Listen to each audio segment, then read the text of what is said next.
ओम नमः शिवाय। शिव जी सदा सहाय। ओम नमः शिवाय। गुरु जी सदा सहाय। ओम नमः शिवाय। शिव जी सदा सहाय। ओम नमः शिवाय। गुरु जी सदा सहाय। सभी प्यारी संगत को गुरु जी का प्यार और स्नेह मिलता रहे, ऐसी मेरी कामना है। गुरु जी के सत्संग में कल रात मैंने एक स्वप्न देखा, जिसमें मैं भगवान शंकर के दर्शन के लिए जा रहा हूँ। वो स्थान हमारे घर से करीब 30 किलोमीटर दूर है, जहाँ आने जाने के साधन कम थे। लेकिन मैंने गुरुजी से प्रार्थना करी, मेरे छोटे अंकल ने प्रार्थना करी, मेरी पत्नी ने प्रार्थना करी कि गुरुजी हम वहाँ कैसे जाएंगे। मन में बहुत इच्छा थी कि भगवान शंकर के दर्शन करने हैं। गुरुजी ने आज्ञा दी है। तभी थोड़ी देर बाद देखता हूँ तो एक छोटी बहन की गाड़ी घर के बाहर खड़ी हुई है। मेरी प्यारी बहन अपने किसी काम से आई हुई थी। उसने कहा, भैया कहीं जाना है तो चले जाओ। तो मैंने प्यारी बहन से कहा कि मुझे सुबह गुरुजी के तो मैंने उससे कहा कि मुझे गुरुजी ने दर्शन दिए हैं और कहा है कि जा तू आज मंदिर होके आएगा। थोड़ी देर बाद सुबह के समय हमने देखा तो गाड़ी वहीं खड़ी थी, वो अपने घर नहीं गई। हम सुबह उठे, मेरी पत्नी उठी, मेरा छोटा अंकल बेटा उठा और हम तीनों ने घर पे स्नान करा, गुरुजी का प्रणाम किया, गुरुजी को नमन किया और गुरुजी का महान मंत्र बोला, ओम नमः शिवाय शिव जी सदा सहाय। ओम नमः शिवाय गुरुजी सदा सहाय। उसके बाद हम कार में बैठकर, जो कि हमारे घर से 30 किलोमीटर दूर था, उस मंदिर की ओर चल पड़े। उस मंदिर को पूरा महादेव कहा जाता है। यह हमारे घर से करीब 30 किलोमीटर दूर है। बहुत सुंदर मंदिर है। जब वहां हम पहुंचे तो कांवड़ होने के कारण, आजकल शहर में कांवड़ चल रही है, काफी भीड़ थी। लेकिन थोड़ी देर बाद जैसे ही हमने मंदिर में प्रवेश करा, सारी जितने भी वहां भक्त लोग थे धीरे धीरे कम हो गए और हमें बड़ी आसानी से, बड़ी सुलभता से भगवान शंकर के दर्शन हुए, जो कि अपने विस्तृत रूप में हमें आशीर्वाद दे रहे थे। हमने जब भी गुरु जी का शुक्राना अदा करा, हमने गुरु जी का शुक्राना अदा किया और वहीं उसी मंदिर से खड़े होकर सारी संगत के लिए प्रार्थना की। गुरु जी ने मनी मन कहा कि तूने मेरे सारे भक्तों के लिए प्रार्थना की है, जा तेरे सारे काम बन जाएंगे। उसके बाद उस जब हम मंदिर से बाहर निकले, भगवान शंकर के दर्शन हुए, तो चारों तरफ भक्त ही भक्त वहां पर विश्राम कर रहे थे। तभी थोड़ी देर मोर नाच रहे थे, सफेद कबूतर मिले, नीलकंठ भगवान के दर्शन हुए, नीलकंठ नामक पक्षी के वहां दर्शन हुए। हमने भगवान को वहीं से प्रसाद लेकर फूल पत्ती अर्पण करी और दूध का भोग लगाया। भगवान शंकर की मूर्ति देखकर मन प्रसन्न हो गया। ये तीर्थ स्थल पूरा महादेव के नाम से प्रसिद्ध है। इस पे करीब 1000-2000 साल पहले का इसका इतिहास है।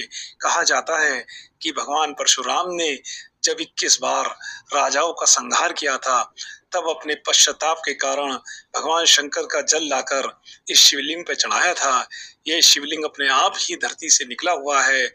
उस शिवलिंग पर जल चढ़ाकर परशुराम जी के सारे पाप शांत हो गए थे। इसकी वजह से इस शिवलिंग की बहुत मान्यता है। सारे भारत के लोग इस शिवलिंग का दर्शन करते आते हैं। शिवलिंग का दर्शन करने के अपनी मनचाही मुराद पूरी करते हैं। यह मंदिर चारों तरफ खेतों में स्थित है, चारों तरफ हरियाली हरियाली है। इसके एक तरफ हिंडन नदी बह रही है तो दूसरी तरफ गंगा जी की धारा बह रही है, जिसके कारण यह मंदिर और भी भव्य दिखाई देता है। इस मंदिर की भव्यता के क्या कहने, मन ऐसा लगता है कि इसे छोड़ के ना जाए, यही विश्राम करे और भगवान के चरणों में आपको अर्पण कर दे। गुरु जी की ऐसी कृपा जैसी हमारे ऊपर हुई, हम प्रार्थना करते हैं गुरु जी सारी संगत पे ऐसी ही कृपा करो, उन्हें नए नए मंदिर के दर्शन कराओ, हमें भी बुलाओ, अपने आश्रम बुलाओ। अब गुरुजी से हमारी यही अरदास है कि गुरुजी हमें अपने बड़े मंदिर छतरपुर वाले नई दिल्ली में जो कुतुब मीनार के पास है, उसके दर्शन की हमें आज्ञा दें, जिससे हम जल्द से जल्द गुरुजी को साक्षात देख सकें। मन से तो बहुत बार देख लिए, मन से तो हमेशा उन्हें याद करते हैं और उनका महान मंत्र बार बार जाप करते हैं। ओम नमः शिवाय शिव जी सदा सहाय। ओम नमः शिवाय गुरु जी सदा सहाय।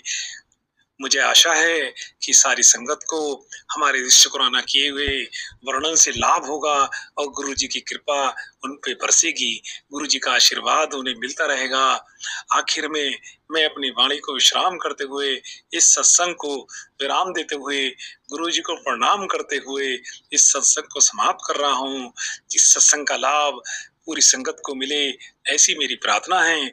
आखिर में गुरु जी का महान मंत्र ओम नमः शिवाय, शिव जी सदा सहाय, ओम नमः शिवाय, गुरु जी सदा सहाय, शुक्राना गुरु जी, शुक्राना गुरु जी, शुक्राना गुरु जी। जो इस सत्संग को शेयर कर रहे हैं या देख रहे हैं या सुन रहे हैं, गुरु जी उन सबका कल्याण करे, उन पे भगवान शंकर की कृपा बरसती रहे। भगवान शंकर तो भोले भंडारी हैं, उनसे तो जो मांगो वही मिलेगा। उन्हीं की प्रेरणा से हमारे गुरुजी अपने प्रत्येक संगत को कुछ ना कुछ देते ही रहते हैं। हमारे गुरुजी भी बहुत भोले हैं, जो उनसे जो मांगता है, जो भी मांगता है, उसे वो प्राप्त करने में अपना जी जान लगा देते हैं। गुरुजी जहाँ भी बैठे हुए हैं, वो मोक्ष धाम में बैठे हुए हैं या स्वर्गलोक में बैठे हुए, हम इंसान नहीं जाते, हम नहीं जानते कि वो वहाँ किसके पास बैठे हुए हैं। वो भगवान शंकर के पास ही ऐसा लगता है कि बैठे हुए हैं। उन्हीं की आज्ञा से ही सारे संगत का काम बनाते हैं। भले ही उसमें थोड़ा सा टाइम लग जाए, लेकिन सबके लिए धैर्य बनाते हैं और उनकी कृपा सब पे बरसती है। आज नहीं तो कल हर एक संगत पे उनकी कृपा बरसती है, चाहे वो गरीब हो, अमीर हो, सब उनका नाम लेते हैं और उनका जाप करते हैं। जिस प्रकार भगवान शंकर छोटी से जल चढ़ाने से ही, एक लोटा जल चढ़ाने से ही प्रसन्न हो जाते हैं, उसी प्रकार हमारे दिव्य गुरु जी जरा सा एक नाम मंत्र लेते ही प्रसन्न हो जाते हैं और अपनी कृपा बरसाने लगते हैं। ऐसी गुरु जी को मैं शत शत प्रणाम करता हूँ। गुरु जी को I love you, I love you, I love you. बहुत बहुत शुक्राना संगत जी यह सत्संग सुनने के लिए। संगत जी, अगर आप भी अपना कोई सत्संग गुरु परिवार के साथ, गुरु संगत के साथ शेयर करना चाहते हैं, तो आप हमें ऑडियो रिकॉर्ड करके, लिख कर या वीडियो रिकॉर्ड करके भी भेज सकते हैं। हम कोशिश करेंगे कि हम आपके सत्संग गुरु परिवार के साथ इस चैनल के माध्यम से शेयर करें। संगत जी, आज के इस सत्संग को हम यहीं पर विराम करते हैं। यह एक सेवा है जो हम सभी को करनी चाहिए। जय गुरु जी, शुक्राना गुरु जी।